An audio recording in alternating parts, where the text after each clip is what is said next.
All right. Hello, everyone. Welcome in.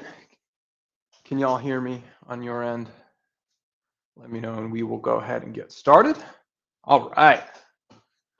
Welcome, folks. Sorry for about an hour ago. I accidentally set the link or the event up to start a little bit earlier than I intended to. I had changed the time zone on my laptop and had not changed it back. So apologies if you joined then. Welcome in now. Today we are here to talk about the Lakers coaching situation and what has gone. I mean, really, what is their job and how have they performed against their job, and specifically looking at some of the areas I think they can improve. And towards the end, we'll talk about, all right, well, where do we go from here? What are the options and how feasible are those options, and what would I recommend? So, thank you for joining in. This is going to be less film heavy and more like, hey, take a look at some of the info I've put together. I will draw some stuff up. We're going to have a discussion here. If you have any questions, feel free to throw them in the chat. Keep it pertinent to what we're discussing in the moment. And so I think that is what I've got for you today. Let's go ahead and get started. So first thing we're going to take a look at is what have we seen so far this season. Just we'll quickly run through this. Lakers offense below average, Lakers defense above average, overall below average net rating team. They're 17 and 17 despite having AD and LeBron play almost every game. D'Lo and Reeves, two other important players for this team, play almost every game. Reeves has played every game. When we look at their four factors offensively and defensively, this is a group that is not getting any rebounds offensively. They're in 5 out. There are really good 5 out offensive rebounding teams. Go watch the Utah Jazz. They run 5 out. They're one of the best offensive rebounding teams in the NBA. There are little things within this. The team is not doing well. Their free throw rate was something offensively, they were the best in the league for a stretch. And now that they have inserted some of these new starting lineups that are clogging the paint, they are not drawing as many fouls. And they've really dropped off here. That's been problematic. Defensively, they're rebounding well. They're not fouling. Like there's a basis here defensively to be a strong team, and we see that materialize with their 10th best defensive rating. This is all while in December being the unluckiest team defending three. So defensively, you're doing some good things, but the defense can be even better. And really, the offense needs to be much better if you want this team to have a chance to compete for a title. The research that we've done at Bball Index tells us you have to be a top 10 offensive rating team and a top 10 defensive rating team if you want a chance to make it to the finals. If you look at the past decade plus of finals teams, that's the criteria. There's an outlier here or there where a team was like 11th instead of top 10, but that's really what you need to do. And right now, the defense is barely there and can be much better, and the offense isn't close. So we shouldn't be happy.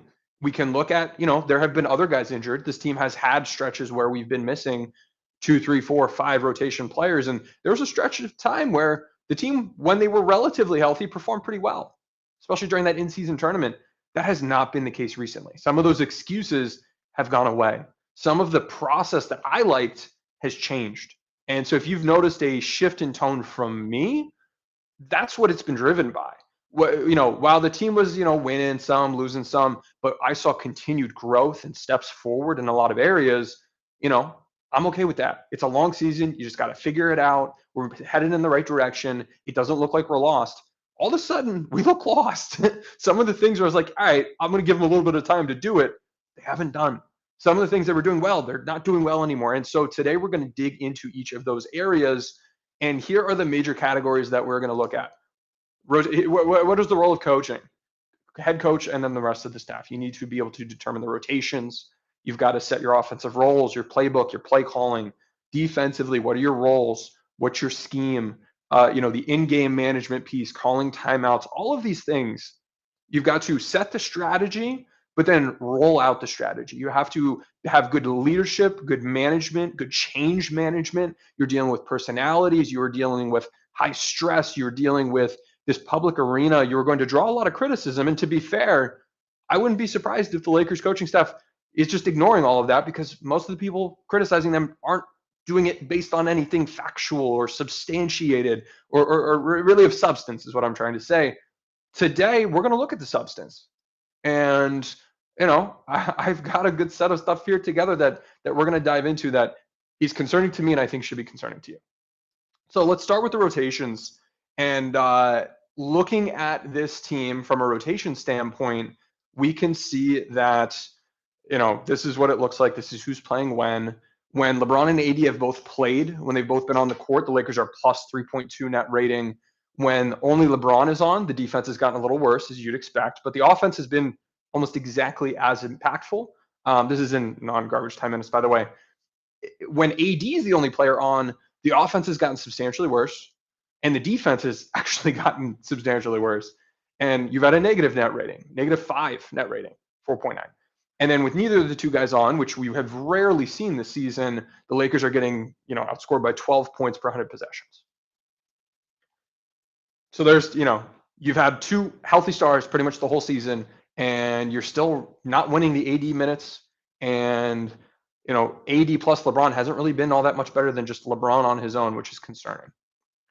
I really question some of the decisions being made regarding lineups utilized. Like, it is easier for me to forgive this when you're down 4 or 5 rotation players due to injury, but right now, that excuse doesn't work. From my perspective, I would expect the staff to have advanced data on each lineup's, skill sets, if they make sense on paper. Like, you should be able to think through, okay, do these 5 guys make sense? And there should be data behind that. They should also be able to, from a process-focused mindset, evaluate performance of lineups. Like, if you're just chasing, oh, this lineup was, had a plus 40 net rating in its 3 minutes, like, you're going after the wrong things. You've got to be able to look at, like, how did they actually perform, and is it sustainable? How are we using each group offensively? If we've got 2 lineups and one of them is running sets all day long and the other one's just out there freelancing, I'd expect the one with this, running sets all day long to have their numbers juiced a bit offensively. If you've got 2 lineups, one of them you're, running in the right screen coverages, the other one you're not defensively, one of those lineups is going to do better than the other. So there are a lot of pieces you have to consider, and I am seeing decisions from a lineup and a rotation standpoint that tell me that I don't think the team is considering the right things. I think they are going by raw results. I don't think they're looking at process-based data, and we're going to dig into that quite a bit today. I think that they are, chasing things that aren't sustainable. I just have concerns. There are different things to theorize about how something would work, but when you put it out there, you have to showcase that you know how to overcome concerns and you know how to maximize strengths. And we haven't quite seen that this season. Even like little things, like this is just for the full season. I know right now Vando's been starting a bit, but him getting his minutes at the where is he? Down here. At the end of Q1 and Q3, when he's playing with Anthony Davis, rather than at the beginning of Q2 and Q4 with LeBron and without AD, like stagger Vando and AD's minutes. That's like a simple little thing that I feel like could make a difference if you are bringing him off the bench. My last hear me out session was literally don't start Vando, and I went into deep dive how his skill sets make the most sense off the bench due to the lineups he'd be playing in, and how you can make the most of him. And you can get, if he's going to play 20 minutes a game, you can get hit, 20 good minutes of him instead of a lot of minutes where, he's not set up well to succeed and those around him are set up worse to succeed because he's out there. You can do little things to just tweak stuff and end up with a better situation. The starting lineup recently is a big example of where we have seen the team, fail to make the most of their situation. Max Christie, by the way, I think, and I did a session approximately a month ago. I think it was December 2nd, December 3rd, where I looked at the 5th starter along with LeBron, AD, D'Lo, and Reddish. Who's the 5th guy? And I looked at all the options. I weighed the pros and the cons. I grabbed data to show how much each of those pros and cons mattered. Because it's one thing to say, hey, this guy's better on defense, this guy's better on offense, or this guy's better at, he'll space the floor better. The other player is going to play better on ball defense. How much do those matter? And if you don't evaluate how much those things matter, you're not going to make as sharp of decisions. And in evaluating how much those things mattered, I arrived at the conclusion that Max Christie makes the most sense as a 2-way option. And Gabe Vincent is another guy. And it was saying, hey, if and when he's healthy and playing like he played last season, he would be a really good pick. But if, in his absence, Max Christie makes a lot of sense. We have seen that Max Christie starting lineup. It's been the Lakers' 3rd most used lineup on the season. And it has been their best lineup by raw net rating, by luck adjusted net rating, by the half court shot quality that I'm tracking, we have not seen that lineup used in 13 games. Now, the Reddish and Vando lineup, to me, just in general, starting that duo together is a bit wild. It is your starters are the lineup you see most in a game. And if not, clearly you're not starting a good set of starters. It's the lineup you're going to get the most AD and LeBron time together, and you're choosing to kill spacing with that. And it's not just, in theory, it's reality. This has been regardless of playing 5 out or 4 out, 1 in. And actually, in fact, it's been worse with 4 out, 1 in, with Vando trying to stick around in the dunker spot. You can have poor shooters succeed in the dunker spot if they can finish really, really well, or they can, really crush on the glass, or if you've got a JaVale McGee, Dwight Howard, and they're a lob threat. If you have vertical gravity, vertical spacing, that is a way to operate. That is not a way to operate with this group. And so we've seen this materialize in poor results. When we look at the shots at the rim, 27% of the shots at the rim with that Reddish, Vando, LeBron, AD, and who's the fifth starter? Why am I blanking right now? Is it D'Lo? That starting lineup. Oh, Prince, of course, Prince. 27% of their shots at the rim have been blocked. That's a stupid high number, 27%. That's the highest of any Laker lineup this season that's played any real amount of time. 50% of their shots at the rim have either been blocked or heavily contested. And if you look at the average among the Lakers' top 15 lineups this season, that number's half of that, 26%, just about half. So you're not scoring at the rim. Your rim frequency is high because you can't shoot threes either. And, if you look at the non-Jared Vanderbilt threes in this lineup, because he can have open threes all day long. Teams let him do that. He's hit like 1 for 20 this year, whatever it is. If you look at the non-Vando three-point attempts, only 14% of those have been open threes. And that's the lowest of any Laker lineup this season, regardless of how much time is played together. So you're getting the worst threes, you're getting the worst shots at the rim, and it just hasn't been able to overcome, the defense hasn't been able to overcome that. Now, on the year, this lineup's still actually doing okay. But the reason for that is because they've been incredibly successful rebounding and in a way that is absolutely not sustainable.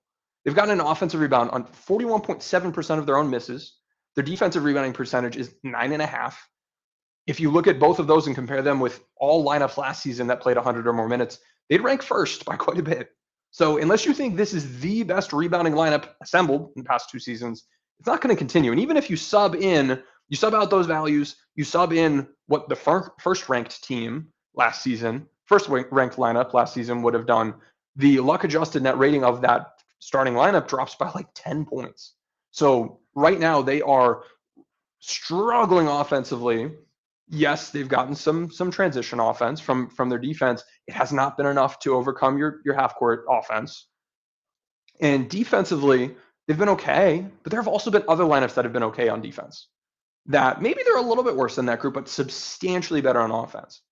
And when we look at the defense of that group, the fact that opponents are shooting 13% on wide open threes against them is juicing the numbers as well. So between the fact that they are rebounding unsustainably, between the fact that from a process standpoint, they are not getting open shots at the rim or from three, that's a starting lineup that just won't work. And it's surprising to me that the team's not seeing this. Now, if they're just looking at the raw results, I can understand, them making the decisions they've made, but you've got to be better than that. They've got to be able to see some of these things. And that comes down to, what is the information being put in front of them? How are you able to evaluate these things, collectively as a staff? This isn't on one person.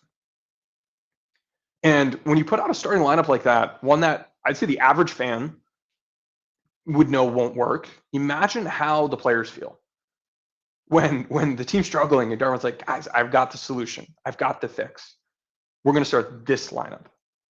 How would you feel if you're one of the other guys that could potentially have started? I think taking D'Lo out and putting Reeves in would have made more sense. I think taking one of the guys out and putting Wood in would have made more sense than what we're seeing right now. I think putting Christie in certainly would have made more sense. There were a number of players that you could look at and say this option makes more sense than what they've done. Starting Rui, to me, would have made more sense. And So, I mean, everything other than I think starting Jackson Hayes, like that was the only worse option I think than starting Vando with how you've got this group assembled.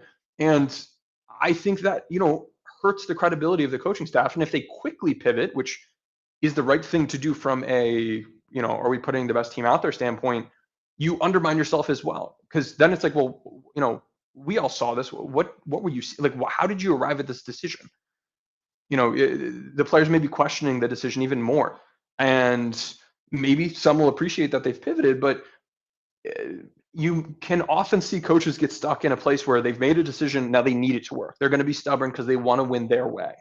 And even if they've made the wrong decision, they are going to ride with it until they end up in a really bad spot. And that's not what we want to see. Darvin Ham is a coach that brought this team to the Western Conference Finals last season. He's been a part of a lot of successful coaching staffs. He, along with a lot of these other guys, they've succeeded for like their whole lives to get to this point. And so they've got confidence. They know what they're talking about.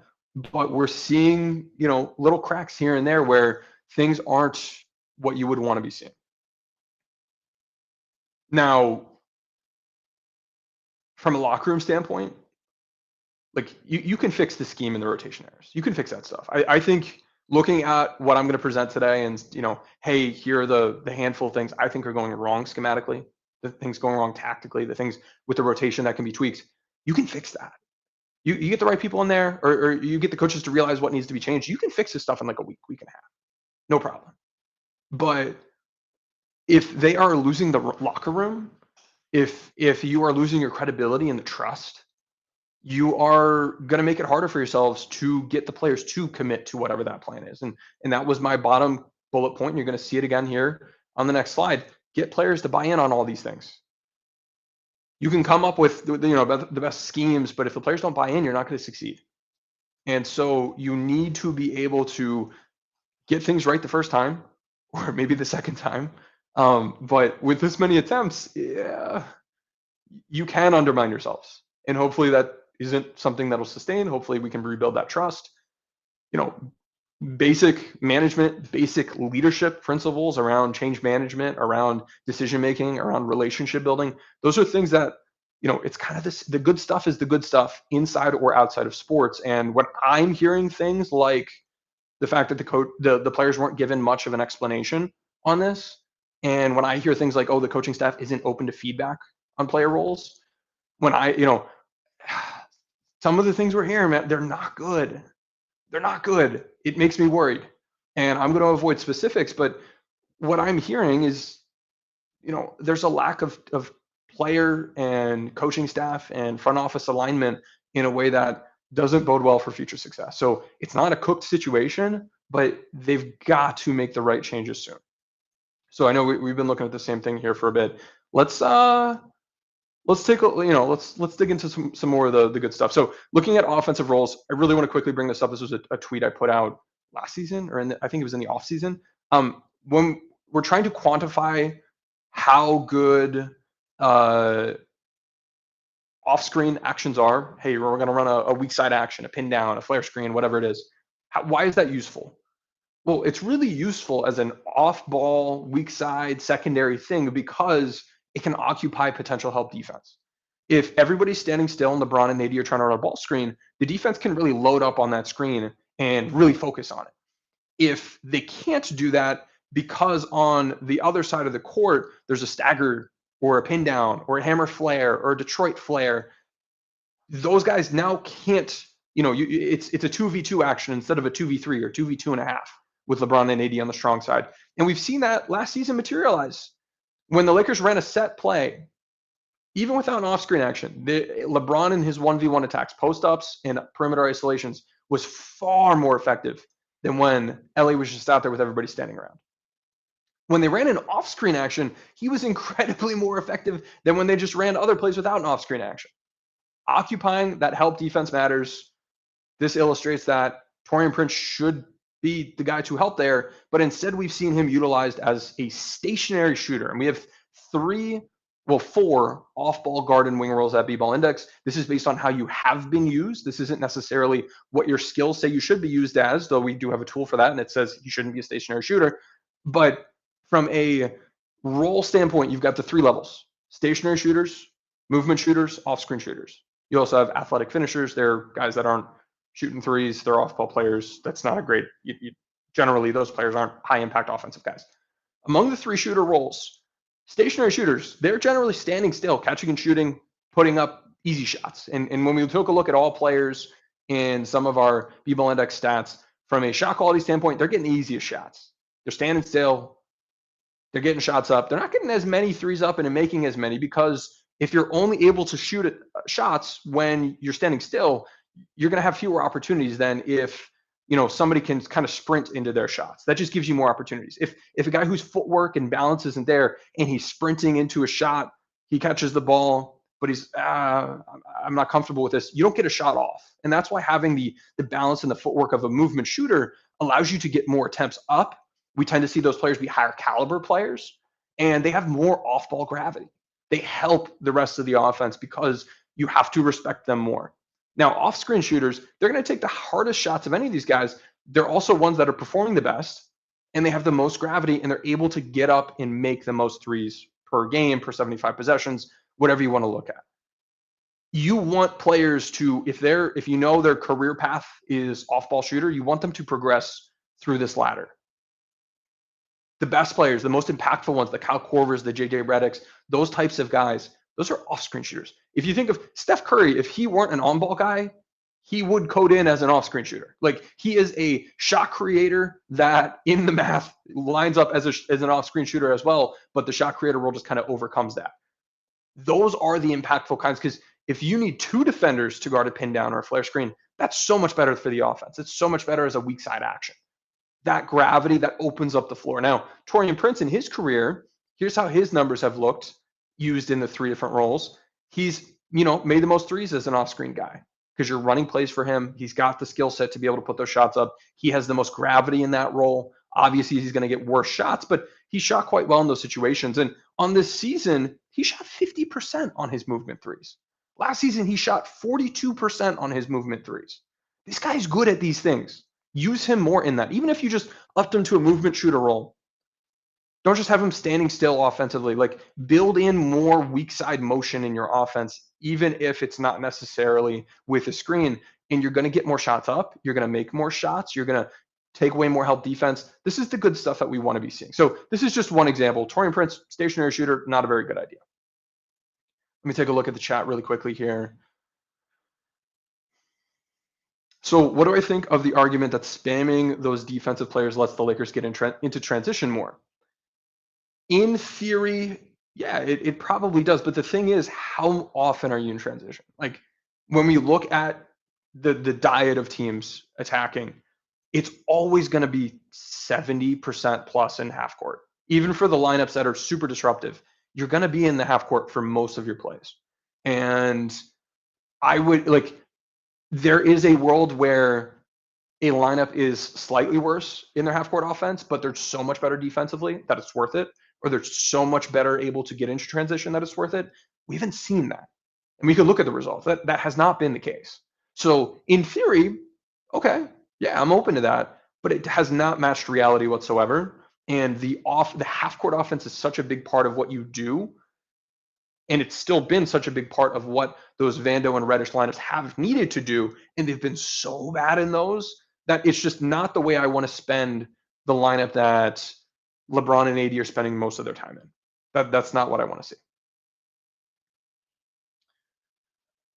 How many minutes per game is Ham committing to the Reddish Vando non-offense lineup? So it's been around 10 minutes a game in the 3 games that they have been using that lineup. 2 of the 3 games, also the second and the third games, when defenses were more ready for it, they were really sagging off, and the shot quality was so bad for that group. And we also saw, because the offense for that lineup was so bad, they're not getting good shots, turnovers.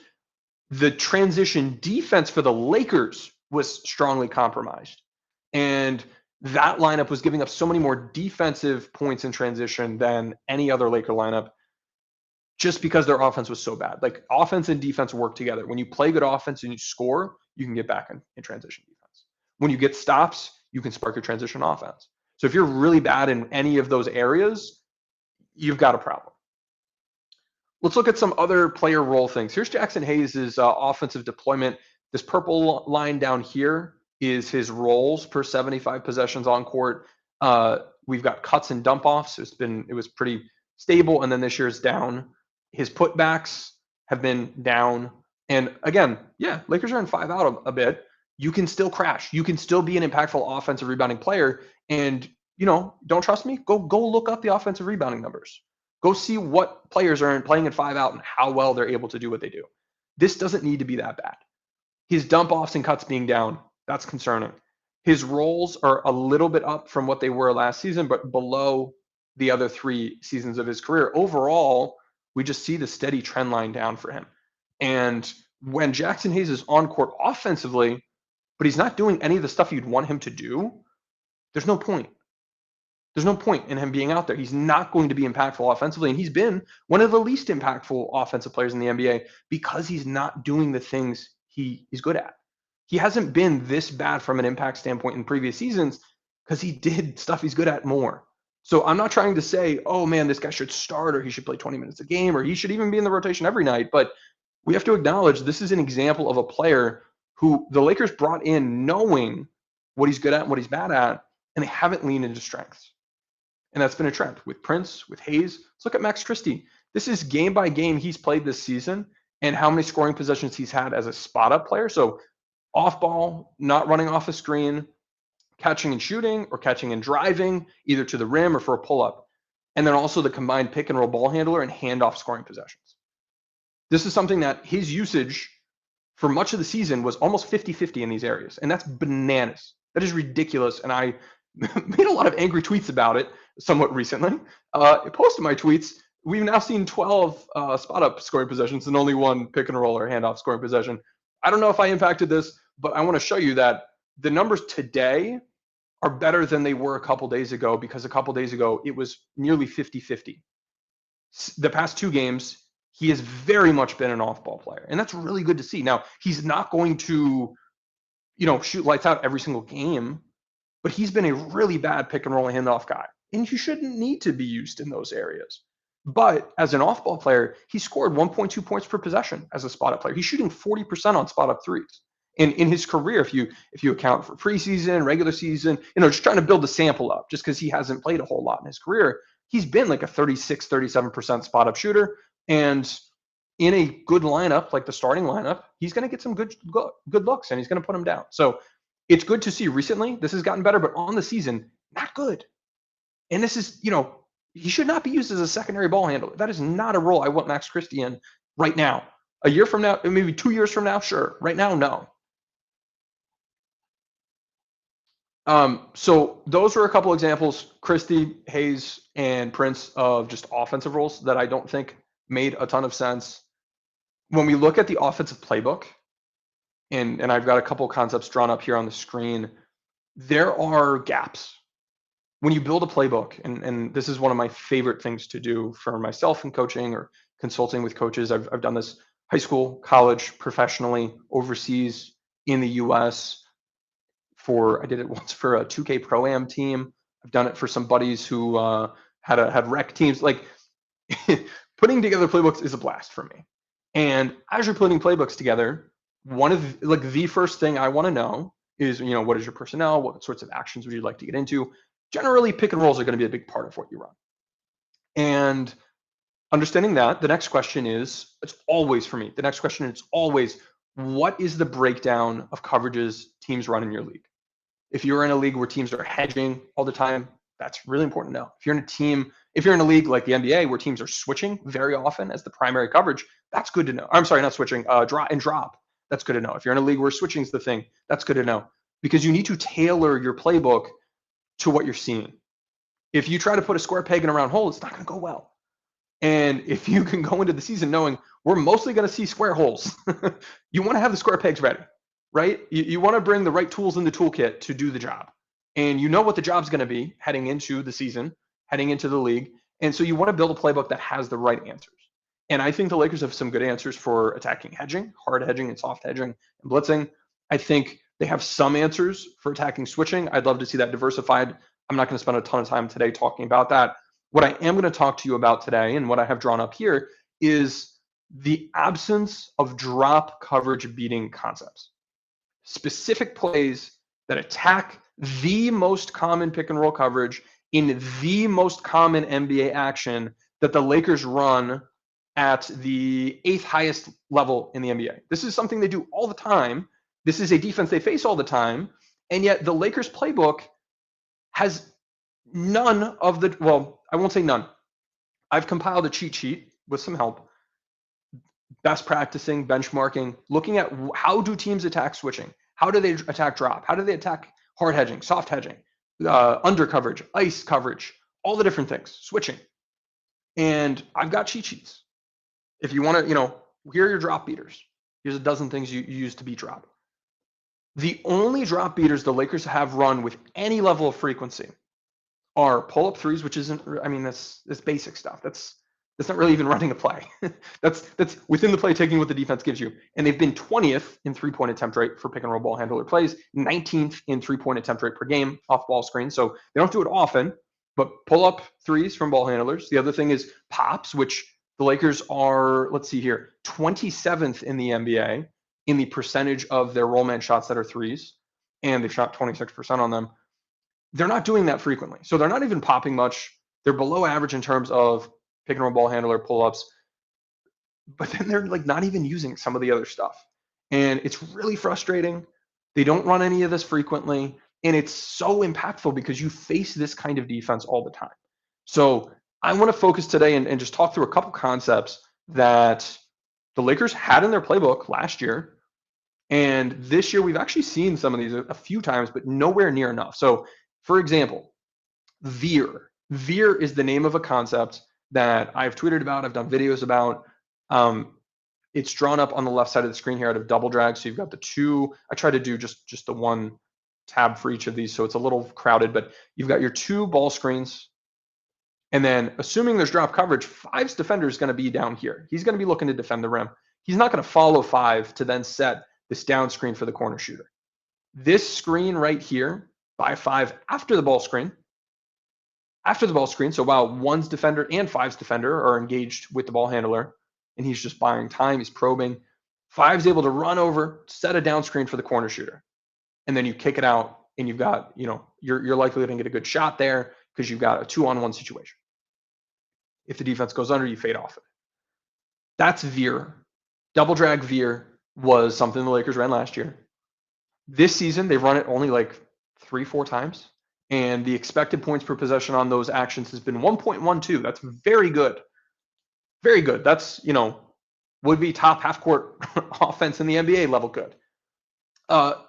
Oklahoma, rather than the screener, setting a screen for the shooter in the corner, we see the first screener, 4 here, after he sets a screen for the ball handler. He then receives a screen from 5, the second screener. So between the two guys setting the double drag, they screen for each other, and you're able to get a shot for 4. So if you've got Christian Wood, this is a good look. If you got Jackson Hayes here, I wouldn't run it for him. If you got LeBron, that's a good look. So if you've got a shooter in 4's position here, you set the double drag, and then you run that Oklahoma action afterwards. Last year, they scored 1.07 points per possession off that. That's very good. That would be, again, for best half-court offense in the NBA. This season, they've run it once. 1.03 expected points per possession, one time. You got to do this more. How about stack? Spain pick and roll. Stack pick and roll. It's the same thing. Same concept. What if I'll quickly draw this up. And there are a bunch of variants off of this, but the general concept is you've got a ball screen, you've got a shooter under the rim. After you're attacking, 5's defender, he's worried about this. 1's defender, he's chasing over. And then you've got a shooter under the rim with their defender. They are looking to either run up to the top of the key, and the roll man sets a down screen for them. And 2's defender, he might just hang out at the rim and take himself out of the play, or the screen might take him out of the play. You might have a good 3 up here. What you could also see is 2 setting a back screen for the roll man for a lob. And that works quite well. It is a lot of fun. It is a good play. The Lakers are the personnel for this. You might just see the two guys exchange positions, no screens, just exchange spots, roll and replace basically. Simple stuff that's been around forever, just roll and replace, but it's impactful. Why? Because two's defender, he's the guy in position to tag a roll man. This would be really good. There are other things to do off this. Those are just the most basic ways to run stack. What's frustrating to me is that we've seen this 16 times this year, which may sound like a lot. It's not a lot. They've played 35 games. That's not frequently. 1.13 expected points per possession. This has been creating really, really good looks. Last year, they scored 1.12 points per possession off of it. So generating great shots. Last year, it worked really well. They're rarely running it. But they get to this setup right here with these players in this position all the time. All the time they end up in this position because they'll run ram action to then set the ball screen, and then two either just hangs out in the dunker spot or he'll run out to the corner for an exit screen. And that's good too, but I'd rather run the stack action against drop coverage. So you're already in your playbook, you are getting to this setup all the time, every game, every single game for the past month, we have seen the Lakers get to this exact setup repeatedly, and they have not just done this. Just do that. So you're there. You're so close. This is an easy fix. You have the personnel for it. You did it last year. I don't know why you haven't done it this year, but you're getting good looks off of it. You got great looks off of it last year. Just run it more. Now, you can go Horns Flare, which is similar to the Oklahoma concepts in that you get screener setting a screen for the other guy. So you set up in two guys in the corners, two at the, two players up here, kind of a Horns look, run the ball screen off of it. This defender, he's going to be in drop. And then one screener screens for the other, hit the flare. I put this play in NBA 2K18 and I scored a ridiculous amount of points off of it the year I worked on the game. It's a really good concept. It's great against drop. We've seen the Lakers use it 8 times this year. They've scored 1.17 points per possession. They scored 1.5 per play last year using it. They didn't use it a bunch, but it works well. It has worked well, and they've used it. Just go to the stuff that works. Now, for reference, all of those concepts I talked about have worked really well when they've been used.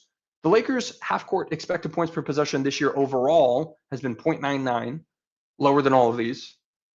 Over the past 10 games, it's been 0.95. Again, we're talking about building in concepts into the playbook for your go-to action, pick and rolls, against the go-to NBA defense of pick and rolls.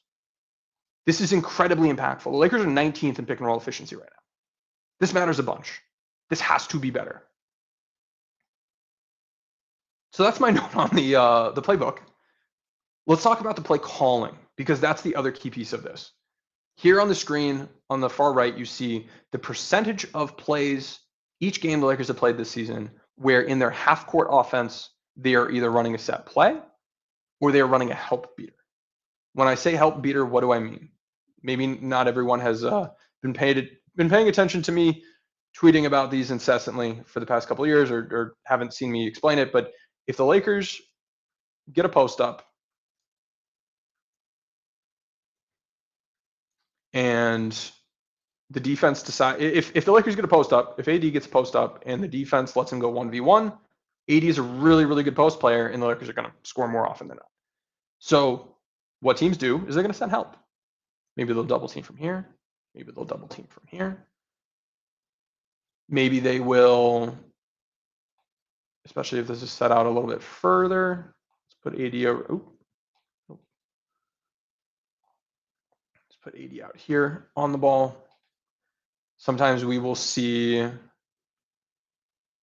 a guy under the rim like that, and they're just there in case he tries to drive. They'll be able to wall him off. We might see this guy dig and recover. Like, there are different ways to send help. There are a bunch of different ways.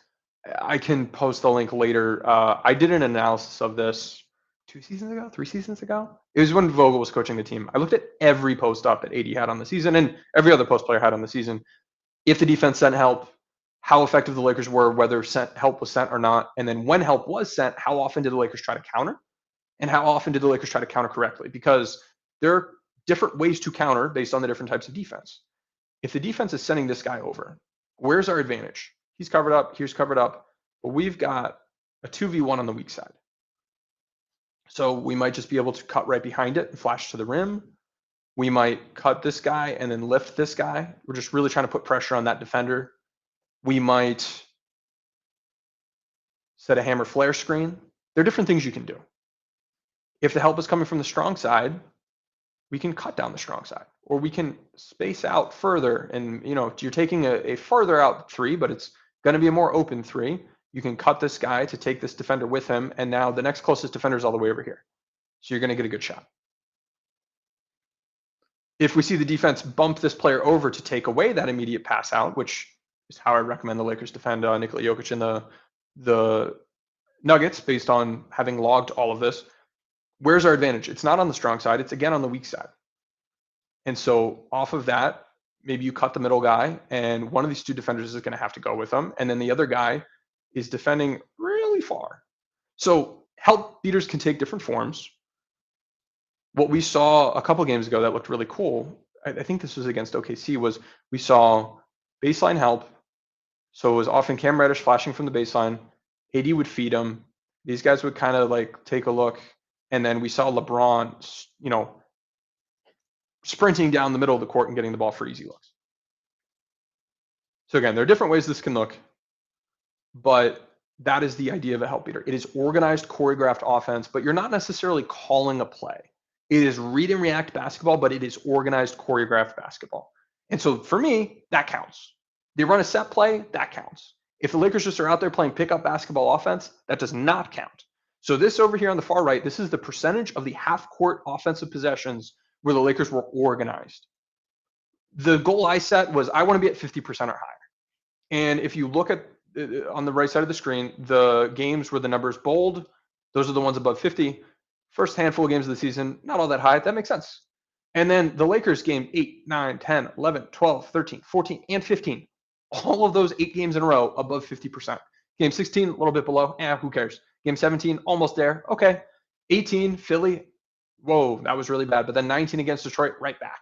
So at this point in the season, I was like, all right, we're doing pretty good. We have a weird one-off game, a couple where we're barely below, but we've been doing a really good job. OKC wasn't good, but then Houston did it. Phoenix, you were almost there. Pelicans, you were almost there. So 49%. Then we get into a stretch. Pacers, Dallas, you get into these games, we see a real big drop-off here. And this is where I started going, uh-oh. I was saying way back here, hey, we are 50 games ahead of schedule compared to where we were last season. There was a steady growth. If we look at our 5-game rolling average here, there was steady growth. And then we've just seen it drop off. And there's a clear downward trend here. This is bad. Now, recently it's gone up a little bit. And I don't know if they've realized it, if I've made any noise that they've seen, if they're just randomly going back up a little bit. If you ignore this peak here and you just look bigger picture, they've kind of been stagnant for a while, still below 50%, but it's not like it's really tanked. But this is not at a good rate, and that upward growth has stopped. So this is an area I'm concerned with where, this matters. Set play frequency matters. And then calling the right sets for the right moment, that matters. You want to have identities based on the lineup you have out there. When we've got AD and Reeves, no LeBron, how does our offense look? It should look different than when LeBron's also out there. You should be hammering post-ups way more frequently with AD out there, LeBron off the court. Just because, AD post-ups are good in general, but I'd rather minimize the number of plays LeBron's just standing still off ball when I'm going to work. And you might as well spend those post-ups when LeBron's sitting. Things like that. And so having the right identities within lineups, that's important. I haven't seen a good job from the Lakers at doing that. Attacking the right types of defense with your play calls. That's what I was just talking about with the drop beaters. We're not seeing the best job at that. Like, NBA defense is so much easier to attack than NFL defense. In the NFL, teams are able to disguise things. Teams are able to, you'll see them play to play, switch up between cover 2, cover 3, cover 1, cover 0, cover 4, cover 6. Like half the field's in cover 3, the other half the field's in cover 2 or cover 4. You can really mix things up. In the NBA, you're going to see teams play drop coverage 42 times in a row. and like it is so much, maybe not 42, but it is so much easier to attack the defenses that you're seeing. And you should go into every game knowing among our playbook, which hopefully we've got stuff in our playbook to attack everything. Today, we're going to be facing a defense that likes to drop, likes to switch. Here are the plays we're going to call against that. This is exactly what I do in my pregame shows on our watch parties is I say, here's what the other team runs in coverages. Here are the plays I'd be calling today.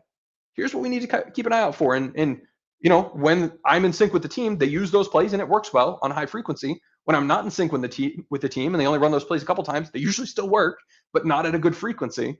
That's the kind of preparedness and organization that you need to be at. Like, for example, against the Timberwolves a couple games ago, by the way, 38.24%, second lowest on the season in terms of the percentage of your offense that was organized. We saw the Lakers running double drag against drop coverage. No, don't do that. Run double drag Oklahoma. Run double drag Veer. Don't just run double drag. Run double drag into a stack. And they were running double drag into a single gap, which is even sillier. I'm gonna draw things up again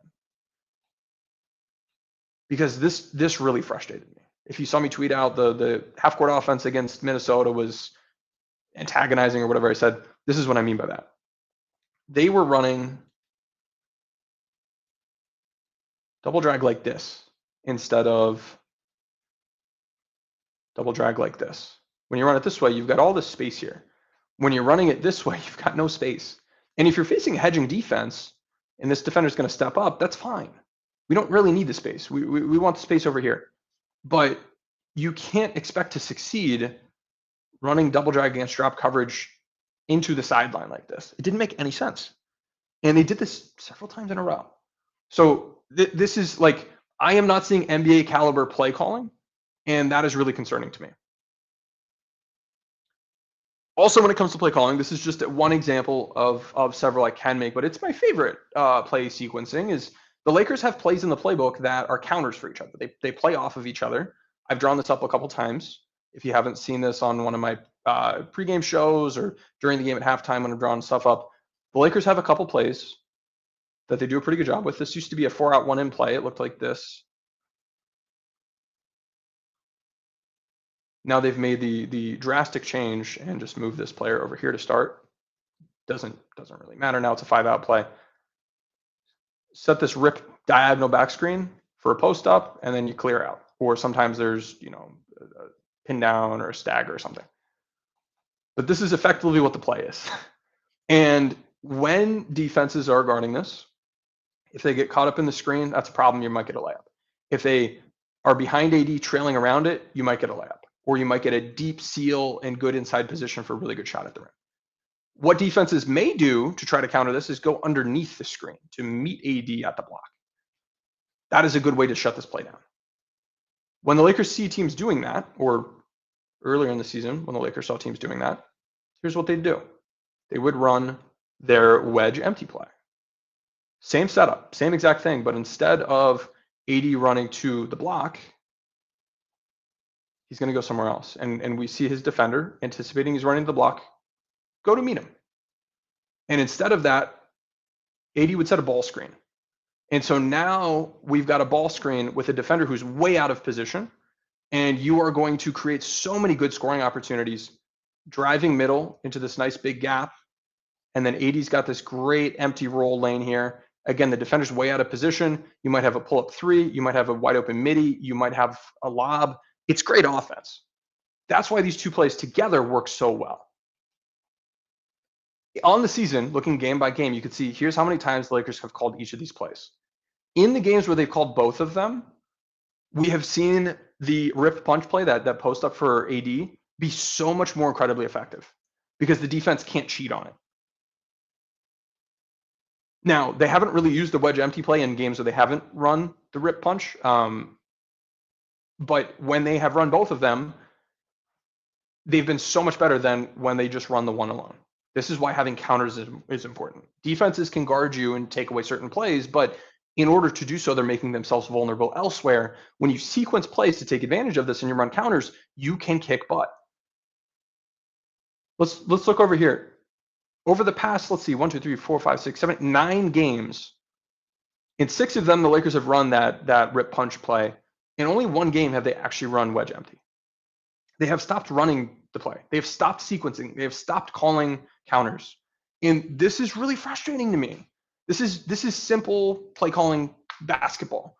And this is fixable. They could fix this tomorrow. But they're losing value with things like this. And this is just one example. So we've talked about roles, rotations, the offensive playbook, the offensive play calling. Let's talk about defensive roles. And I've got some data here on Christian Wood and Jackson Hayes. This is second spectrum data I was able to get from a source with one of the teams, and said, hey, can you show me what this looks like? I'm curious. And what we see here is different coverages. They can run drop coverage, switching, a soft hedge, a hard hedge, blitzing. Here's how frequently they're running each of those. And this is points per direct scoring possession. This is the result. This is, when the Lakers are running drop with Christian Wood, they've been most effective. When they've blitzed with Christian Wood, they've been least effective. And here's the effective field goal percentage in each of those different coverages. Here's for Jackson Hayes. The thing is, there's a thing called shooting luck. If you are purely basing how frequently you run different coverages off of the results instead of the process, you can be led astray. Should we expect these bigs, Christian Wood and Jackson Hayes, who are not good at drop coverage, to continue to be really good at drop coverage? Like looking at the shooting luck, opponents have shot 12.5% lower with their effective field goal percentage when Wood is in drop than you would expect. This is accounting for the shooter as well. The expected effective field goal percentage for Wood and drop is actually lower than switching, lower than hedging, lower than blitzing. It's just a little bit below hard hedging. But it has not been the best option. But because of the massive shooting luck the Lakers have had, they have done this so much. And this is an example where I think they're chasing the results, chasing the feel, because you certainly feel like you are getting stops. Feels great, but you've got to stay grounded in the process. Otherwise, Christian Wood is going to end up running drop coverage 87 or 77% of the year, which is horrible. That's not what we want to do. Now, they've gotten away with this, but you're lucky. You need to not be basing it off of that. Now, when we look at the other coverages, he's been incredibly unlucky. Opponents are shooting so much better than we should expect when he's soft hedged or blitzed or hard hedged. Now, the volume's not high, so I expect these numbers to be a little bit wonkier, but this is an example where I see the team chasing results instead of chasing process. Jackson Hayes, same sort of thing. Some shooting luck in drop, really, really bad shooting luck in all the other ones he's done with any frequency. Therefore, the results have been best with drop, but the process has certainly not been best with drop. So that's an example where I think the team's approach from a defensive role standpoint, and we've seen each of these guys used at career high levels of drop coverage this season. At least they were until I started tweeting about it. Oh, where'd it go? Here it is. So I tweeted about it a handful of days ago, a couple games ago. Since then, we've seen the Lakers change their tune. They have gone from, before that tweet, 78% of the time Hayes or Wood were in coverage, they were in drop. Only 22% of the time were they switching or hedging, or relative to each other. Since the tweet, that's completely flipped. Now they're 2/3 of the time switching or hedging. I don't know if they saw my tweet. Don't know if they just figured it out when I decided to get angry about it and loud about it. But this should never happen. Should not happen. When we look at the Lakers roster makeup and how you should be deciding what coverages to run, there are a couple factors, and this is a simplified chart that I use in consulting sometimes, but I think it helps illustrate the point well. When you're deciding what coverages to run, it should be based more than just, is my big man mobile or not? Or is my big man a good, domineering rim protector or not? Because you might say, okay, if he is, mobile, we're gonna use him more mobily. If he's poor with that, maybe we'll stick him in drop. You also want to look at the rotational ability and size of your team. The Lakers last season, they brought in a free agent who just came off of a really, really good season in terms of mobile coverages defensively, and that was Damian Jones. He was a really bad drop coverage defender, a really good mobile coverage defender, really good switch, really good hedging guy. Lakers brought him in and you made him run drop almost every play. Didn't make any sense. This season with Hayes and Wood, they've done similar things. But last year, you had guys like Russell Westbrook, Dennis Schroeder, Lonnie Walker. You had guys out there on the court that just could not rotate well. You had Pat Beverly, who could rotate well, but being used as like a three. Like you had poor size, you had poor rotational ability as a team. So you want to be in drop or maybe some switching.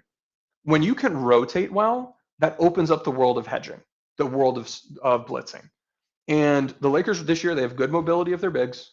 They have good rotational ability. They should be able to run a bunch of stuff. In theory, like the theory of how this Lakers team is a championship contender is defensively, we can run whatever we want. We can run whatever we want, and we can see what are you bad at? We're going to run that. You're bad against switching? We're going to switch. You're bad against drop? We're going to run drop. In reality, we've seen the Lakers run drop coverage almost exactly as much this year as they did last year. We've seen them from a switching standpoint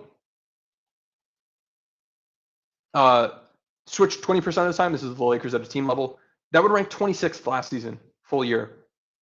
Hedging 17% of the time combined. That would rank 28th last season.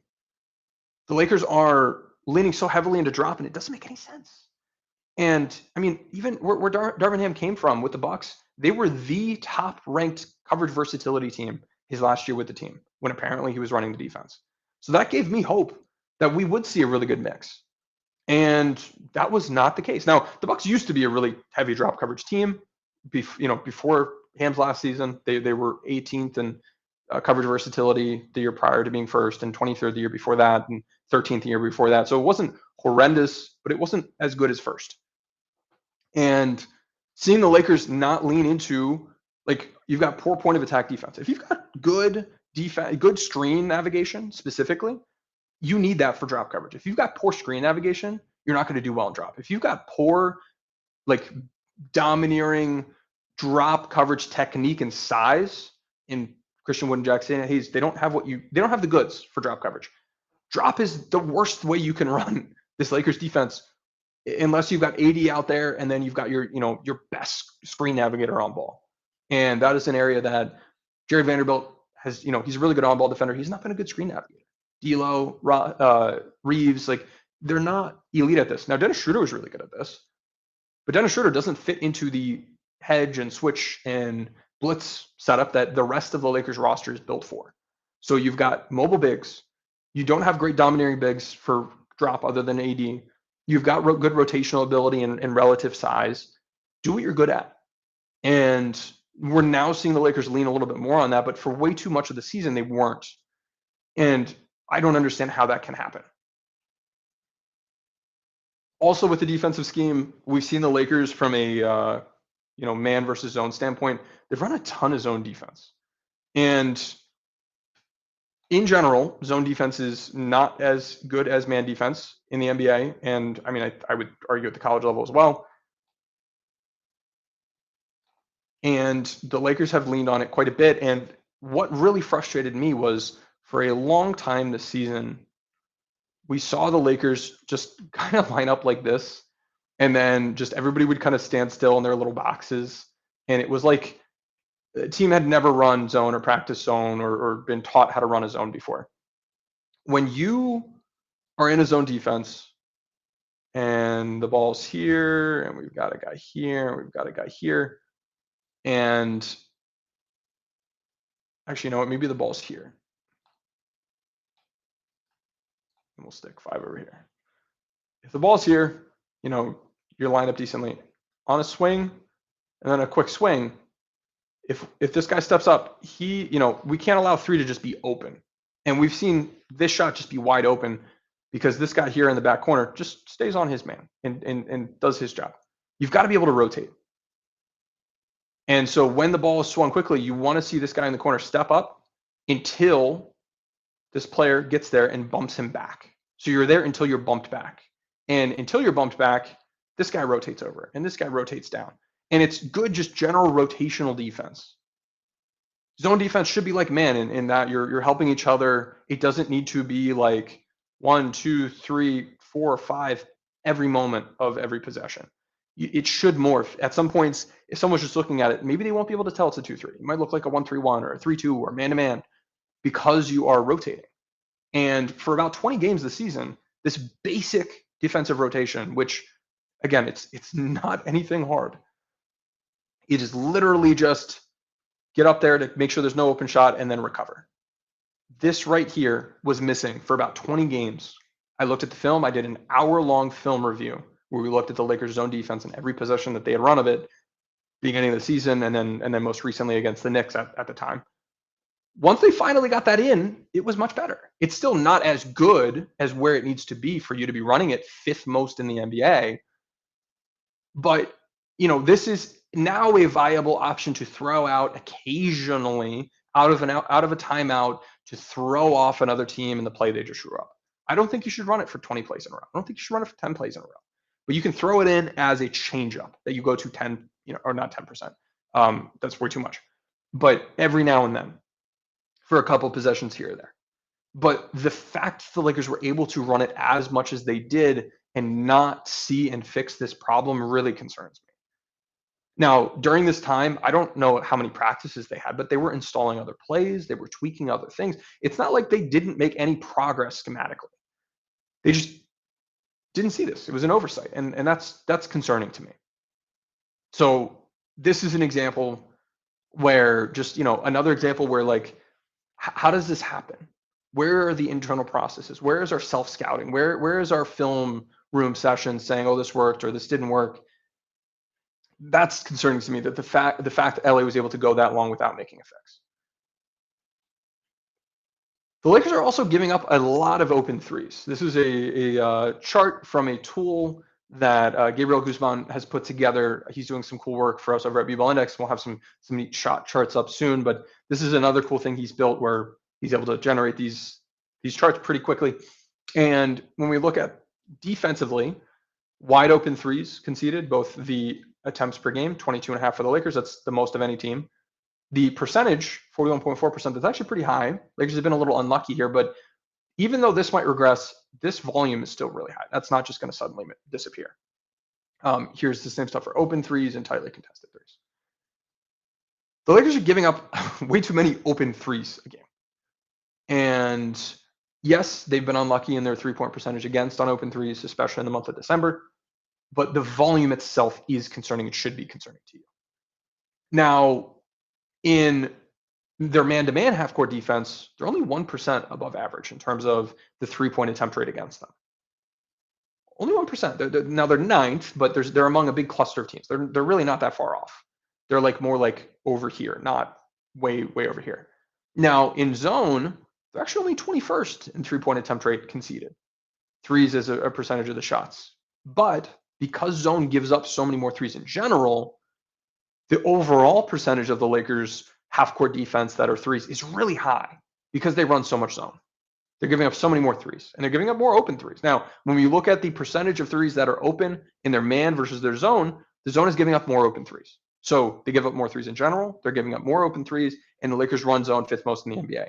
That is a formula to end up giving up a lot of open threes. Also in transition, the Lakers are giving up the fifth highest frequency of three-point attempts as a percentage of shots. So transition defense, that is a concern. You've got to be able to clean that up. And a big part of that is offensive effectiveness. When you're putting out anemic groups offensively, it leads to more defense. All things equal, ceteris paribus, your transition defense will be worse when your offensive half-court effectiveness is poor. There's just offensive effectiveness is poor in general. Offense and defense have synergy. So this won't look as bad if you run zone less. This won't look as bad if you run better offense and are able to get back in transition defense. This will return to a better rate that we'd like to see if you run coverages that make sense for the personnel you have. This is fixable. But right now it's concerning. So for all of these things, for all of them, you have to manage all of them. You have to manage them with people. You have to manage them over the course of the season, game to game, pre-game, post-game, scouting. But then the in-game management is really important as well. And you got to get the players to buy into everything you're doing. Looking at in-game adjusting and tactics, you want to be able to show that you're adjusting in-game to new tactical situations. Lakers have not done a good job with this. Now, I certainly didn't have the resources when I was running an analytics department to set this up the way I'd like at a lower level than the NBA. But you have the resources as a, $5.7 billion franchise. You should be able to have somebody up in a booth on your support staff that is tracking every play you run, just like I track every play the team runs, but in-game live. I've done it live. I've just, I can only really do it when I'm not streaming the game. So if I'm streaming the game, I have to do it afterwards. But the Lakers should have someone there doing it live, and tracking, all right, we ran double drag Oklahoma, we ran double drag stagger, we ran, our wide pin down into whatever. And then show, okay, the defense did this. When we showed this, they did this. When we showed this, they did this. So that when the defense adjusts, you can go into the game knowing, hey, they like to run drop. But at a certain point, they start running hedging instead. So we'll say soft hedge. You need to recognize that immediately and then adjust your play calling. Or if the defense is sending, one type of help defense on the post, and then they switch to send a different type, you have to recognize that immediately and adjust how you're attacking it. We've seen far too frequently this year, the Lakers take too long to recognize these things. And to me, I think it's because the in-game management, the in-game distribution of labor, DOL, the distribution of labor for the Lakers coaching staff may need some reshuffling. In the game that I had the opportunity to see in person, I live in Texas, I watched them play the Mavs. It was actually a really good basketball game as a fan of basketball, but obviously the result didn't go the way we wanted. I saw Darvin Ham. I had a good angle on Darvin Ham and the coaching staff. He was the one calling out all the plays. I couldn't, from what I could see, it didn't appear as though the support staff was telling him, hey, run this. Jordan Ott or Christian or Phil Handy wasn't saying, hey, run double drag. It was Darvin Ham. And so as the game's going on, as he's trying to call timeouts and talk to the refs and advocate for his players and oh crap, this guy's in foul trouble. We need to adjust who's going in. And telling guys, hey, next time, I'm seeing this, you need to do this technique wise and all of these different things. And the other team goes on a 6-0 run and the momentum's going against you, or maybe you're on a run, and all of these things you're trying to manage. It's really easy to forget to call plays, or it's really easy to not be like, oh, I didn't realize that the defense was hard hedging instead of soft hedging. Like there are little things that, the coaches need to coach, the players need to play. It's going to be easiest on the players when the coaches can do their part and pull their weight, adjust for the players and not just wait until timeouts to adjust. But when so much, again, this is speculation, but it seems as though a lot is on Darvin Ham's plate rather than some of these items being delegated, it might be harder for them to run their optimal offensive scheme, optimal defensive scheme, optimal rotations when someone gets injured or in foul trouble.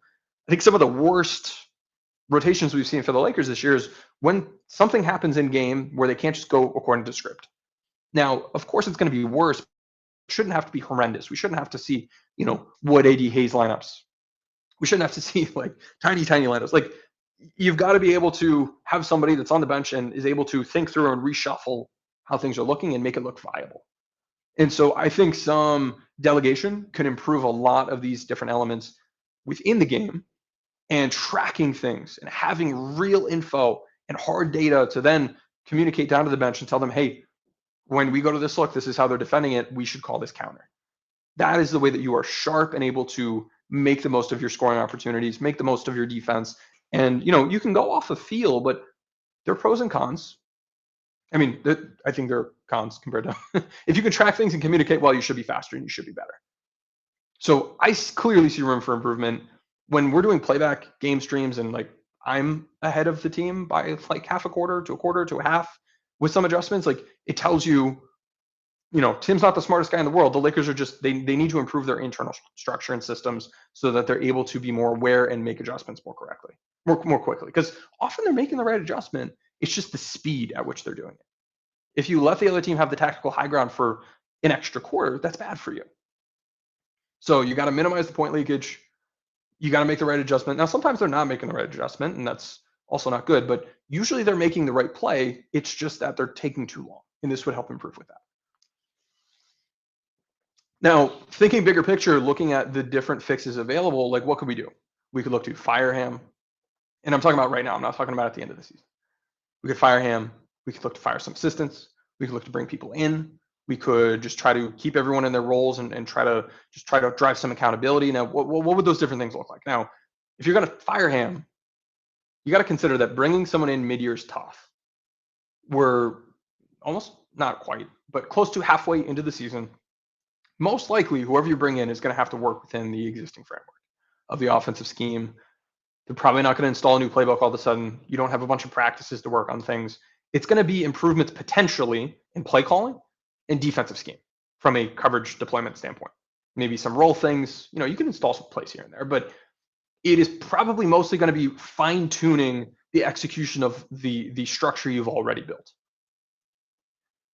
if you were to fire him, who's available? I don't think it's realistic. Now, if you're asking me who I want, I'd go back to the list of guys that I talked about before Ham was hired, like David Adelman, the offensive coordinator for the Nuggets, or Kevin Young, who was the offensive coordinator for the Suns, who that poor team doesn't have a point guard now. They can't run the stuff he's usually good at, so I feel like it's not looking as good as it usually does. But I think they'll rebound. Guys like that. If I'm going to try to poach an assistant and bring them in and let them install their stuff, like those are guys I'd be interested in, but I don't think that's realistic in the middle of the season. The end of the season, sure, but in the middle of the season, you're hiring an interim coach, and you got internal options. You can go Chris Gent, you can go Phil Handy. I think those are the only two, given the current standing of those coaches and their relationships with the players and their backgrounds. I think those are the only two guys that I could see being considered. Gent's currently the elite assistant. Phil Handy is, he's got the best relationships with players from what I'm told. So if you just want, I mean, if you're going to do an internal move, I think what I would probably look to do is Handy, head coach, Gent, stay in your lead assistant role, delegate more play calling to Gent. Handy, you handle the talking to players and talking to the refs, and then we probably delegate a little bit more when it comes to like rotations and stuff. If you've got Gent at the helm, then like Handy or Ott needs to be in more of a play calling role. I think no matter which way you do it, you need to delegate. So probably lean Handy, all things equal. But if Handy is the offensive guru that's going to be calling plays, maybe I don't want to elevate him. Or if Ott's that guy, maybe I don't like. It depends on who that is. And what I've seen the Lakers do schematically compared to what I'd seen Chris Gent teams do at all the different between Ohio State, the Atlanta Hawks, the Bakersfield Jam. I'm seeing a lot of Chris Gent offense with what the Lakers have done so far. So I'm assuming he's in that role, and I was told he was in that role. So that's my assumption. But we heard Darvin Ham say not too long ago that Jordan Ott and Phil Handy were doing a lot of that stuff. So maybe that has something to do with all of a sudden the team having holes in the playbook and the play calling being worse. Maybe it's because they've shifted responsibilities. I don't know. I truly don't know. But they've got to figure out how to distribute the labor in a better way. Now, if you look to hire externally, you're looking at guys who currently aren't with teams. Doc Rivers, Budenholzer, somebody like that. And either way, I don't think you're able to bring someone in and have them install all their stuff. I think like the benefit of either of those guys, and probably most Budenholzer, is the structure and the systems that they're good at. Like Bud, there's a lot that I don't like about how Bud has run some of his offensive scheme stuff. And you can be upset with drop coverage, heavy defense that kind of, reality got away from the reputation later in his tenure. He was really good at aligning the team and setting the internal structure and distributing work and all of those things that I think the Lakers could use. So whether he's hired as a head coach or you fire him and promote one of these other guys and you have a vacancy and you bring Bud in as an assistant, or you just bring him in as a consultant, I think he'd be a good guy to bring in, not to run Bud ball, but to help you set up some internal structures so that you can be better at the current version of Lakers basketball. And I would rather have Bud than Doc. I think like Handy head coach, Gent OC, Bud helping bring in structure, like something like that is probably what I guess I would look for if you're going to fire him. But you can also not fire him. Now you can look to fire assistants. I don't think that really does the job or applies to the situation. But in theory, if you've got one guy who's in charge of the defense and he doesn't know what he's doing, at the end of the season, you can bring in someone who does know what they're doing. Or same thing with the offense. I don't think that's this situation, and especially in season, you don't really have a lot of available options. Now, with Ham, keeping him or not keeping him, the one thing that would really make me think you may need to move on, or if this is true, then yes, I think you need to move on. I'm not saying that it is true, but if he has lost the locker room and he's no longer going to align the team to exert full effort, put forth the discretionary effort, align to the plan, buy in, do all the research, all those little things, are these guys coasting or are they engaged? If they're going to start coasting with him because he's lost trust and he's lost buy-in, then I think it's time, because that's not something that's easy to recover. Now, you can fix the things we talked about earlier. You can fix the play calling, you can fix the playbook, you can fix the rotations. But if he spent all of his social equity and he's not able to align the team, it may not matter. So that is the situation in which you would look to fire him. From what I'm hearing, we're tracking towards that outcome if he doesn't have his look in the mirror and realizes that he needs to make some adjustments. But I don't think we're there now. I think if the improvement I'm looking for doesn't come in the next month, we're going to be there. And so this is a critical time of year for the Lakers to make the right changes. And to me, today, that does not mean fire Darvin Ham, unless you've got better information than me and you know he's already lost the locker room, which I don't have the right access to be able to tell you that. I can tell you what I see on the film. I'm not seeing guys that don't care, that aren't trying. But that would be something to keep an eye out for. Now, you could also look to just keep everyone in their current positions and bring in some help. You can bring in consultants like a Doc Rivers. I don't think I'd go Doc Rivers, but a Budenholzer or someone else who's available. Probably not going to be able to grab a current assistant coach for another team. Probably not going to be able to grab a head coach, a coach from college. But you can bring in someone who currently isn't with the team, that recently retired, or is just in between jobs, whatever it happens to be. You can bring in a consulting firm. Basketball. I mean, I'll pump us. Hey, I've run into these situations before. I have solved these challenges for other teams. I would be happy to help if you're the Lakers, because this directly impacts everything I'm doing in terms of logging. I've logged 3,600 plays this season in the half court offense. Like, I care about this stuff. I want the team to do well. I'm happy to help if they want to give me some merch and some tickets. I'm not looking to go work 40 hours a week. I don't think full time. I mean, it'd probably be more like 60 hours a week full time. That's not my goal. I'm not here to take anyone's jobs. I just want you to win some games. But there are other places in addition to B-Ball Index that can do things like this and help the Lakers out. So I think that is something I would be looking into for them. I think another thing, if you're the front office and you're not looking to yet make a move, but you want improvement, is you need to lean into some performance management and set some expectations, a performance improvement plan, a performance enhancement plan, something where you say, hey, Darvin, here's where you're missing the mark. Here's what we expect to see. Here's what we need you to do to bridge the gap. We're going to meet with you every week, and we're going to track your performance to bridging that gap. And if we don't see you get there in the next 30 days, you're gone. That's what that looks like. That's what that setup looks like. And this happens in sports and outside of sports. But that is a way to, give someone a kick in the pants and let them realize you need to make changes. It's not just, hey, Darvin, can you take a look at this? I don't think we're doing so well. No, it's very straightforward. Here's what we expect. Here's where you're lacking. Here's the time frame. Here's exactly what we're going to look at. Get it done. And if the front office isn't able to take a look at like play calling frequency or like all of those little things that matter, but I don't know that I expect Rob Pelinka to like have background in some of these things. He's really good at other things, but this probably is just outside of his wheelhouse. So I don't know, unless you bring in that consulting help, even with putting together a PIP, I don't know that I would expect them to just have this in their back pocket. Because if they did and they knew all these things we talked about today, I think they would have, been on Ham a little bit more already. So I'm most interested in bringing in some help, setting some expectations, holding Ham accountable.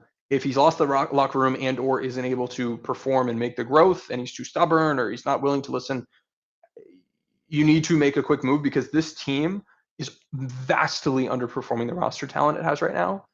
If you thought this team didn't have the ceiling I think this team has, maybe you're fine with this. Just, play it out. We'll see what happens. I think if I were in the front office for the Lakers, I would be looking to make change now, because I think it matters, because you right now in the standings, you're not in an awful spot. You can recover from this. They were in the worst spot last year right now. You can recover, but you have to make these changes. Now, you can go make a trade, but trading for DeMar DeRozan or trading for Zach LaVine, trading for these different guys, it doesn't actually answer some of these root cause issues that will continue to happen. If you continue to use guys poorly in offensive and defensive roles, you continue to not call plays at a high frequency, not sequence plays, have these holes in the playbook, you will not win the title. So I think it's a twofold approach. You can, look to make some trades, but you have to address these things as well. And I've tried to be as straightforward as I can with exactly what I mean by that, because I don't take lightly just saying, I think these guys stink and I think they should be fired or something like that. If there are specific things I want to see change, I'm going to explain to you why they're important, what I would want to see, what we're seeing, and how you bridge that gap. And again, this is stuff that, bring in the right consulting help. You can fix this in a couple weeks. But I think all of it, from not using guys at what they're good at, not realizing the fix for the zone, not, keeping the play calling frequency high, having those misses with the playbook, all of these different things, they speak to lack of internal systems that allow you to track performance with your key performance indicators and hold yourselves accountable and get things fixed. Now, I'm going to show you what this has looked like for me because I've done this. If the Lakers reach out tomorrow and they make me sign an NDA and set off some of the stuff, great. Give me some tickets, give me a sweatshirt. Let's go win some games. But setting up those internal systems with the stuff I talked about earlier with the play calling and the distribution of the labor, that helps. But let's talk about KPIs. So talking about key performance indicators, what matters? So for me, and this is years ago at this point, I would do it better now if I had a chance to do it again. But for me, what I sought to create and what I did create was a system where our coaches were able to look at a set of metrics and easily know, how do we perform today? This was a post-game report card. We ran it at practices. And the idea was there were 13 stats put into different subcategories that rolled up to different bigger categories. And based on the performance in those 13 process-oriented stats, for the most part, a couple of them are like shooting efficiency, we would know how well we played. And the idea was like, this is a report card structure. I brought this to B-Analytics. We've got letter grades, we've got percentiles. It's something that has been translatable. It was something the coaches were easily able to understand. The idea was if we play our game, it'll be reflected in these KPIs. And if we hit our KPIs, we're going to win games.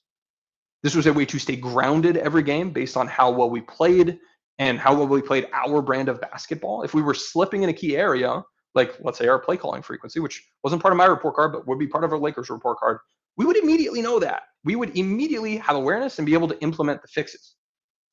If you're not tracking things and you're trying to juggle a million things at once between the defensive scheme, the offensive play calling, the tactics, the rotations, the timeouts, it's easy to drop balls. And that's what I'm seeing.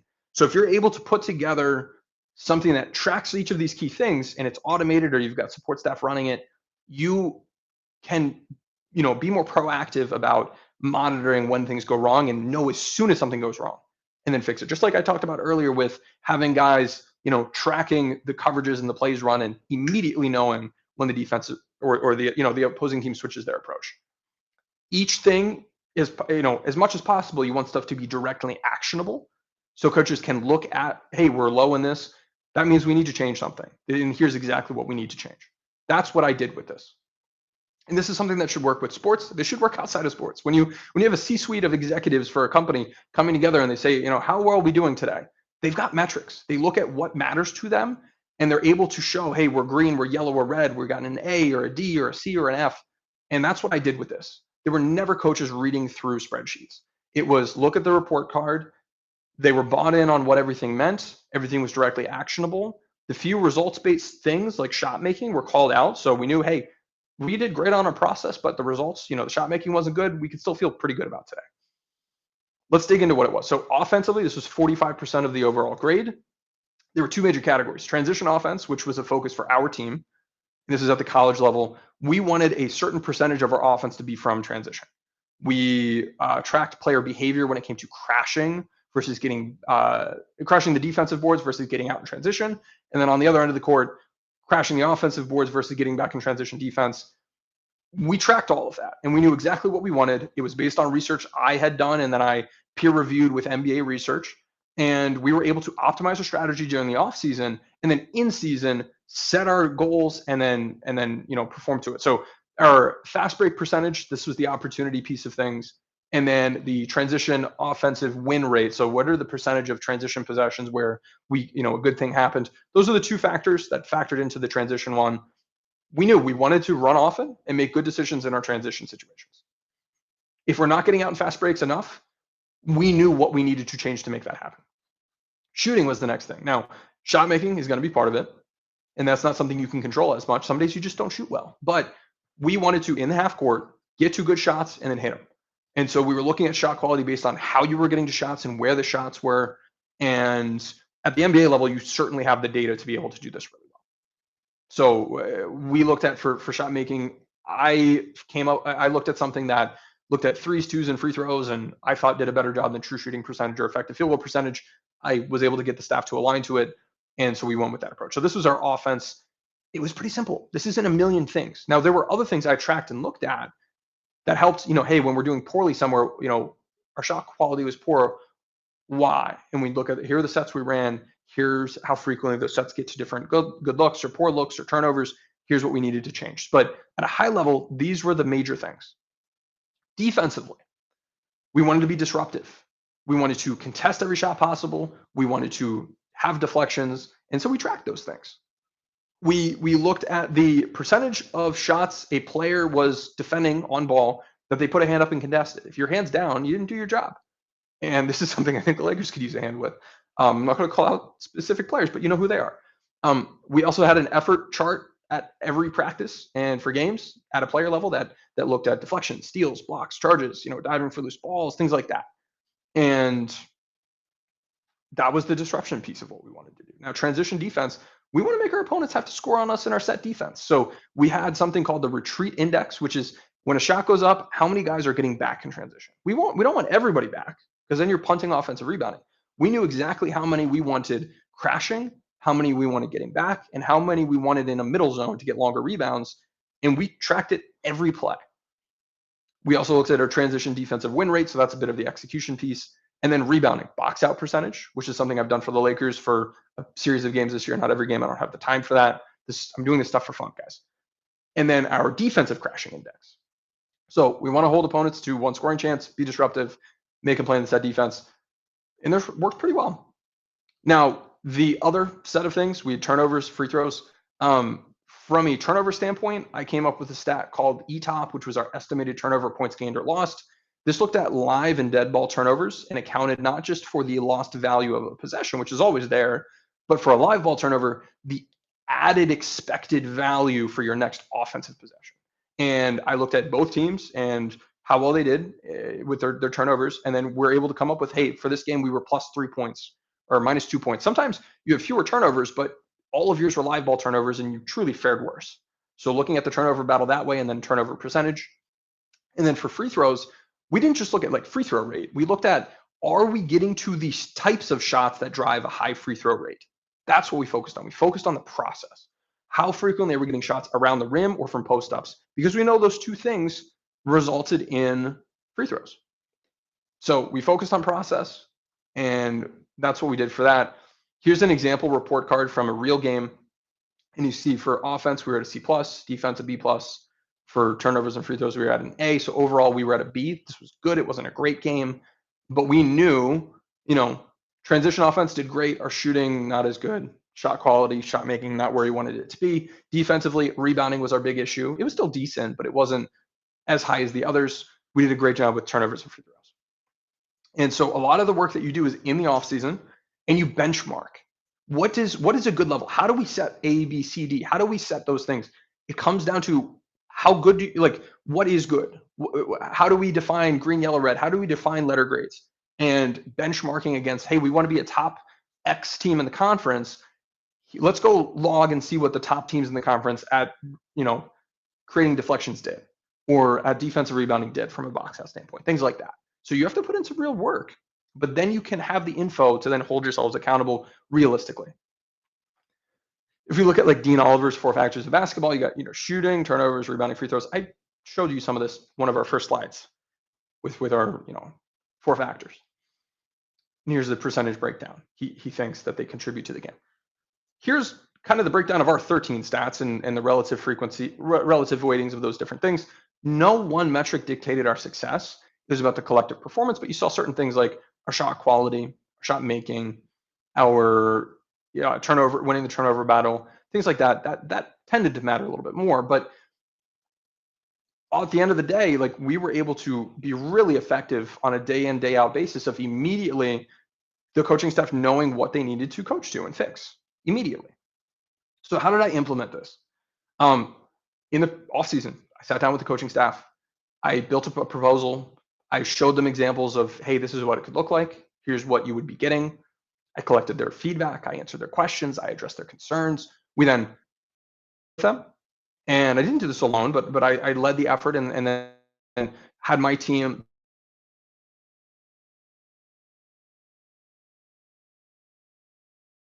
staff directly in terms of what does our basketball look like? We want to be disruptive. Okay, what does that mean?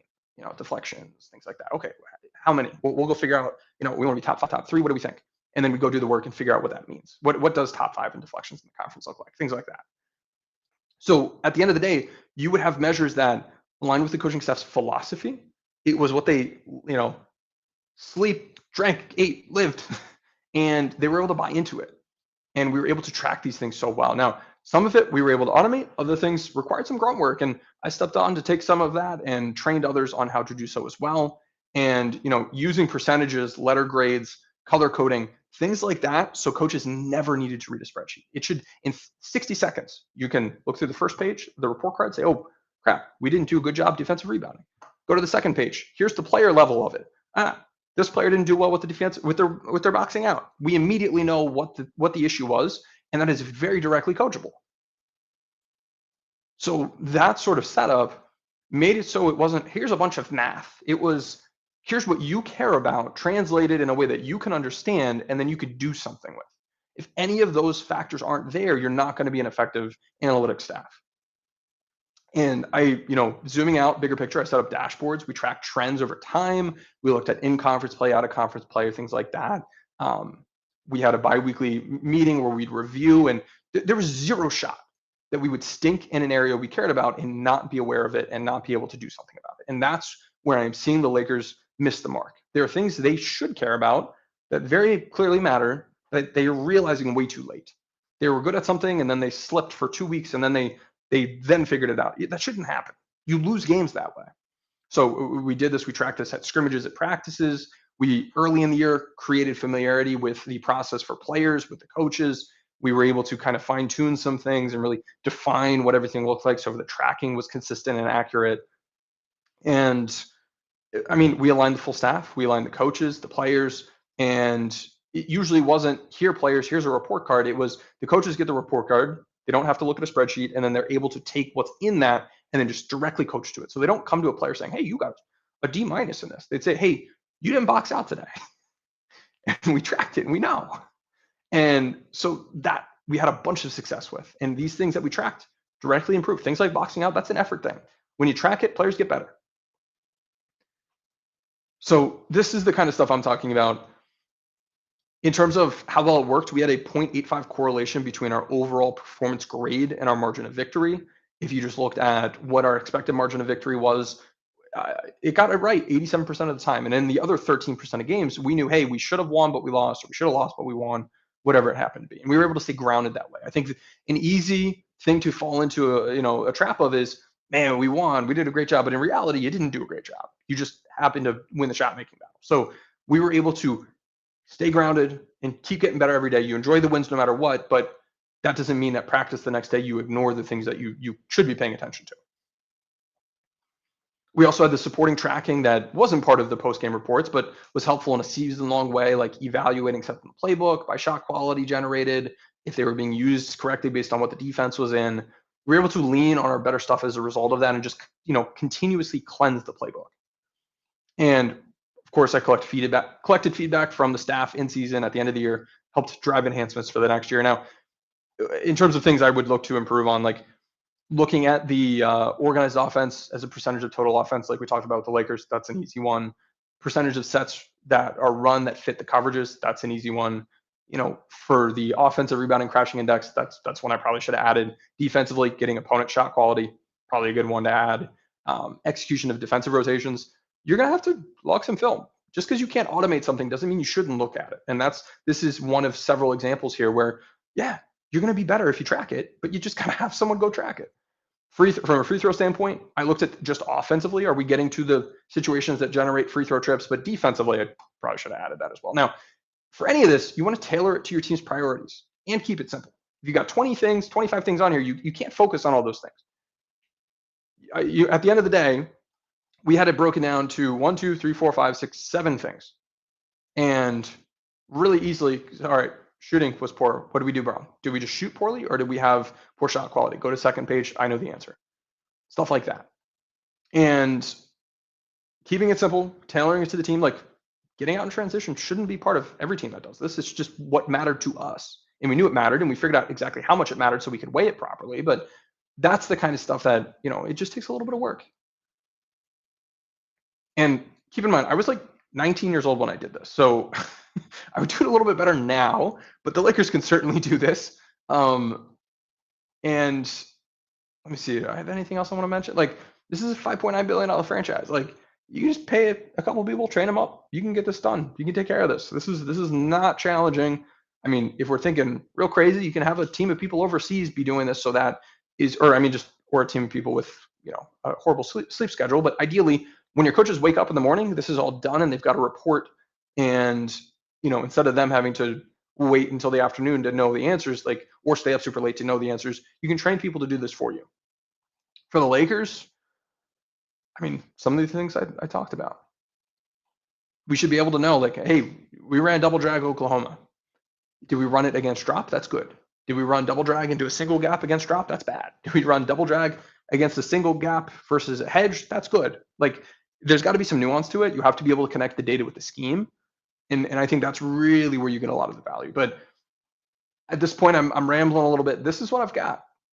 This is what I think is one way of all the things we talked about that the Lakers could improve what they're doing. And specifically between this and the in-game distribution of labor, it's about keeping an eye on what's important so that when things aren't going right and you're looking at the process, not just the results, so you're not fooled when things are going wrong by thinking they're going right, but truly tracking what matters, you're able to immediately see when you've got a problem and then fix it. So thank you everyone for joining me. I know this one was fairly long. I appreciate the time that you have spent with me here today. And I am going to hop off here. If you've got any questions, I can answer those later in Discord or on Twitter. I think I'm going to end up just posting this on YouTube. So this isn't necessarily a paywalled one, just because I think this is an important message. And I want fans to be able to understand, not just, man, I think Darvin stinks, or man, I think Darvin's awesome. Here's what's gone poorly. Here's what's gone well, and exactly what could be done about it to improve the situation. At the end of the day, don't think Darvin should be fired today unless those things, based on those couple contingencies I talked about. But the Lakers need to make change soon, or we're probably going to reach that point where the locker room is lost and the standings aren't looking good. And at that point, you get into the like, well, is the season lost? Will it matter? Is it too late? You can't wait till it's too late to make a change. And making a change doesn't necessarily mean terminating someone. So let's go do it, Lakers. Let's see what you got, show us what you got, and hopefully they can turn this around. Because we know the playbook's been better. We know the play calling's been better. We know the scheme coverages, that's, defensive pick and roll coverages, that's easy to fix. Rotations, that's easy to fix. You got to manage the people, but a lot of this is stuff that can be done really quickly. So let's go, Lakers. We'll see you next time. We've got a game coming up, tomorrow, I think? So we'll see you for that. Thank you for joining me. Have a good night, everyone.